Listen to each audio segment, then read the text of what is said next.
Bonjour à toutes, bonjour à tous, bienvenue à notre nouvel écho du jour. Nous sommes ravis de vous retrouver sur notre plateforme d'écho d'en haut. Vous êtes ici chez vous, les lieux où le Seigneur nous accorde la grâce de construire de relations et des couples solides bâtis selon la pensée du commencement, la pensée de Dieu, parce que ne l'oublions jamais, Dieu est l'auteur du mariage. Et Dieu est l'auteur aussi de relations. Amen. Parce que c'est lui qui nous a créés et il nous a formatés ainsi.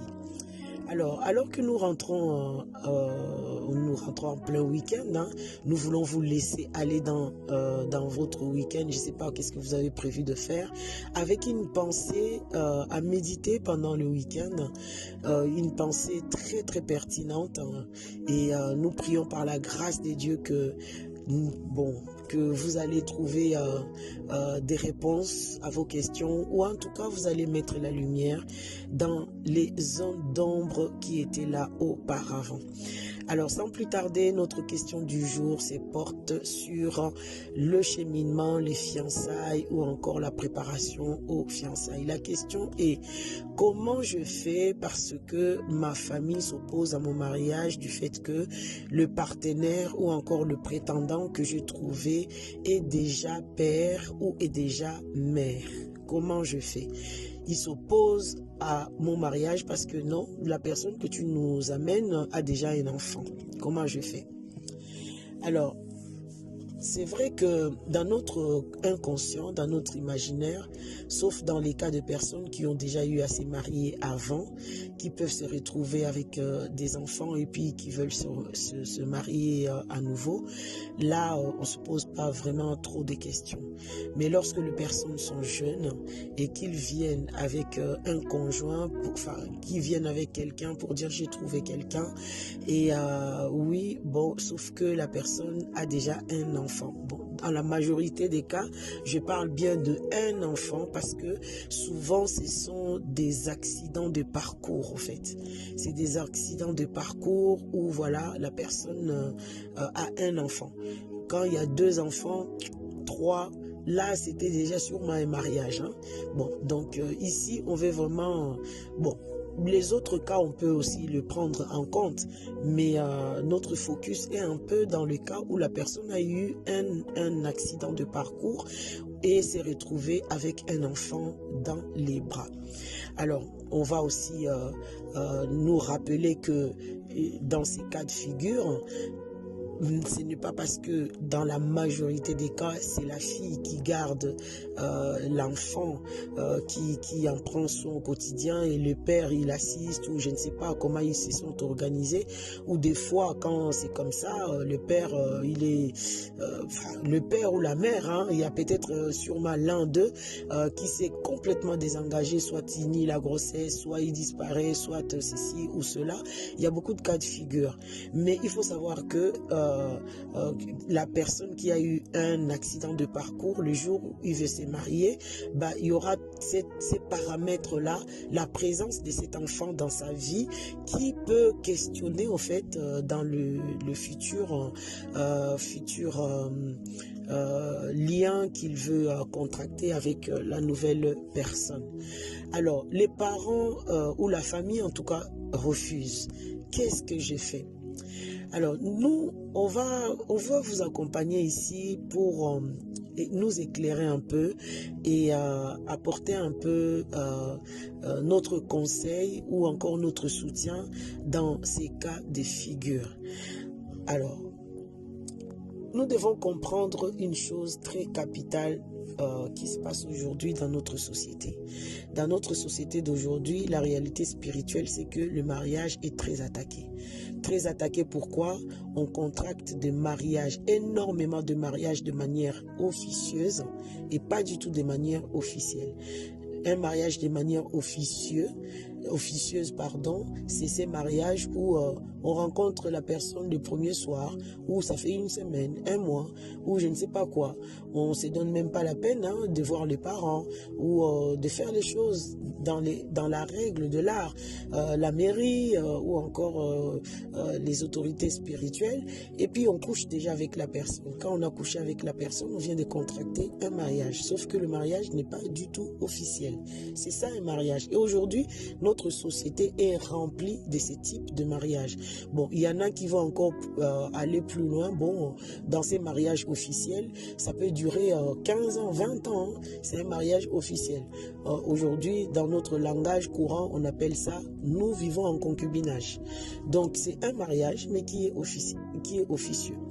Et aujourd'hui, le mariage est attaqué, ça veut dire qu'il n'y a pas d'engagement. Et lorsqu'on veut prendre cet engagement et qu'on se retrouve face à ces cas de figure, et que la famille rejette le fait que la fille a déjà un enfant, tout ça, ça devient très... Ou la fille ou le garçon, de toute façon l'enfant, on le fait à deux, on ne le fait pas tout seul.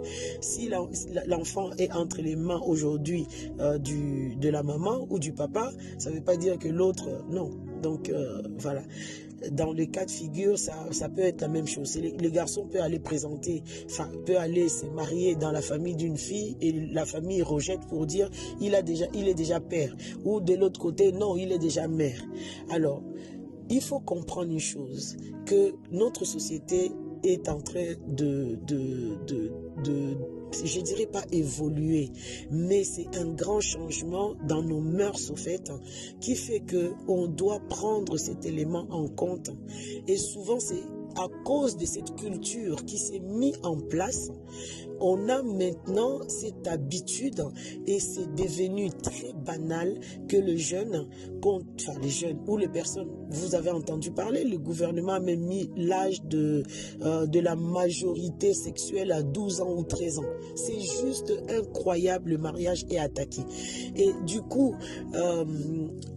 c'est une attaque que nous, surtout parents chrétiens, nous devons tenir compte. Je n'encourage pas, je ne suis pas en train de dire que, mais si cet accident est arrivé et que la personne se retrouve avec un enfant en charge entre les mains, est-ce que on doit encore condamner la personne pour la lapider comme la femme qu'on a amenée en flagrant délit d'adultère? On doit encore lapider la personne pour dire bon, c'est bon, tu as commis l'erreur, tu as déjà un enfant, c'est fini pour toi le mariage? Non, je pense que c'est pas du tout de l'amour, hein? Je pense que la personne, déjà l'incident de parcours qui lui est arrivé, il s'est déjà culpabilisé. J'ai pris qu'il a déjà fait le travail ou elle a déjà fait le travail pour sortir de cette culpabilité là, parce que l'enfant est là, il faut le prendre en charge, c'est un don de Dieu, c'est un cadeau de Dieu, il faut s'en occuper. Mais nous maintenant, alors que la personne trouve quelqu'un pour contracter maintenant un mariage en bonne et due forme, est-ce qu'on doit vraiment condamner, lapider les personnes pour dire vous avez commis l'incident de parcours, c'est fini pour vous, vous n'avez plus le droit de vous marier et puis on vous rejette? Non, je pense que c'est pas responsable de la part de nous étant chrétiens. C'est pas responsable de juger les gens comme ça. J'en ai vu des cas où c'est des incidents des fois des parcours. Je pense que la difficulté de nous, êtres humains, c'est cette difficulté qu'on a toujours de pouvoir mettre de l'énergie, de juger les choses au cas par cas. Essaye déjà de t'approcher de cette personne qu'on vous amène dans la famille. Connaissez la personne, quel est son cœur, quelle est son attitude, l'histoire qu'il a eue, le fait de se retrouver avec un enfant, comment elle a vécu ça, comment elle vit ça, comment essayer de connaître la personne au lieu de juger, de mettre une étiquette sur la personne parce qu'on la voit, parce qu'elle a déjà un enfant ou il a déjà un enfant. D'emblée, on met l'étiquette, voilà, on ferme la porte du mariage pour toi, tu n'es pas bienvenu, tu es une tâche pour notre famille. Non, c'est pas une attitude d'amour ou encore de miséricorde ou encore... Non, ça c'est vraiment... Et j'ai envie de dire, au fait, cette histoire, c'est vraiment cette image où Jésus dit aux gens qui condamnent cette femme en flagrant délit d'adultère, qui leur dit, bah, c'est lui qui ne pêche pas, qui lui jette la première pierre. Bon, elle ou lui, ils ont commis l'incident de parcours, ils ont eu un bébé, ok, et vous qui condamnez, qui rejetez, qui ne voulez pas leur donner la possibilité, encore l'opportunité de se marier, est-ce que vous ne commettez pas des erreurs? Peut-être vous volez, peut-être vous trompez votre femme, peut-être que vous injuriez, peut-être que vous mentez. Et pour Dieu, il n'y a pas un péché plus grand que l'autre. Donc soyons un peu humbles, soyons un peu miséricordieux, cultivons la miséricorde, ne jugeons pas, ne mettons pas les étiquettes sur les gens d'emblée comme ça parce qu'on voit ça et puis là c'est une tâche. Non, approchez-vous de la personne, connaissez la personne. S'il y a vraiment des trucs, mais vraiment qui ne tournent pas rond chez la personne, on peut s'appuyer sur ça pour dire non, c'est bon. Mais ne jugez pas la personne rien que parce que voilà, elle a un enfant ou il a un enfant. Que cela ne soit pas notre partage. Nous ne sommes pas des juges des gens. Nous sommes là pour aider les gens à se reconstruire et à se lever pour construire leur vie et aller encore en avant. Que le Seigneur nous accorde cette grâce, parents chrétiens. Accueillons-nous les uns les autres et on nous accueillera.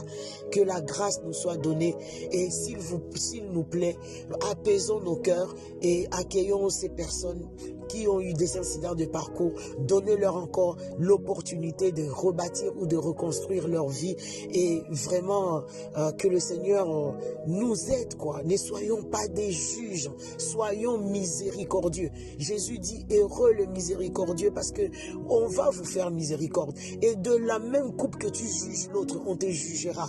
Donc ne soyons pas promptes, pressés à juger les gens.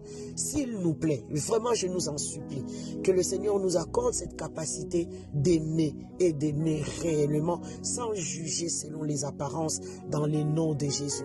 Prenons le temps de connaître la personne et jugeons la personne avec justice, avec équité. Au nom de Jésus, que cette sagesse, que cette grâce nous soit communiquée dans le merveilleux et puissant nom de Jésus, nous avons prié. Amen.